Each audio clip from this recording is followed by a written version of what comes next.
మహిళగా మంత్రి పదవి బాధ్యతలు నిర్వర్తిస్తున్న రోజా సెల్వమణి గారికి ఒక మనవి, సూచన, హెచ్చరిక. రోజా గారు, మహిళల నుంచి మన సమాజం, ఇతరులు కాస్త సభ్యత, సంస్కారం, హుందాతనం ఆశిస్తారు. అందులో రాజకీయాల్లో ఉన్న మహిళలు ఇంకెంత హుందాగా ఉండాలో ముందు తరంలో ఉన్న ఎంతోమంది మహిళా నాయకురాలు చూసి నేర్చుకోండి.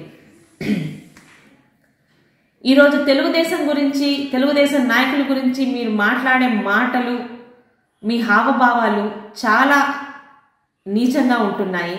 ముఖ్యంగా మీకెలా ఉందో నాకు తెలియదు, కానీ మీ గురించి ఆంధ్ర రాష్ట్రంలో ఇతర మహిళలు తిరుగుతున్న తిట్లు అవన్నీ వింటుంటే మీరు ఏ పార్టీ వారైనా సరే కానీ మహిళ కాబట్టి మహిళలుగా మేమందరం కూడా సిగ్గుపడుతున్నాం. ఏ రంగంలో మహిళలు ఎలా ఉండకూడదో అలా ఉంటున్నారు మీరు. ఈరోజు 175 నియోజకవర్గాల్లో తెలుగుదేశం పార్టీ అభ్యర్థుల గురించి నోరు పారేసుకుంటున్నారు.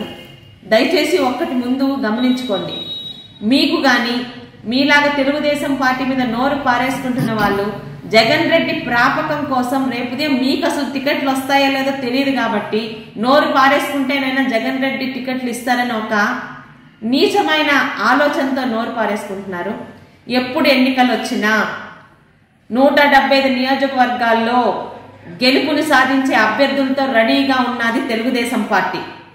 ఇక ఓటమి బాటే కాదు, పతనావస్థకు చేరుకున్న మీ వైఎస్ఆర్పీ పార్టీలో అసలు రేపుదే మీకు టికెట్ ఇస్తారో లేదో ముందు అది కనుక్కొని అప్పుడు మాట్లాడితే బాగుంటుంది.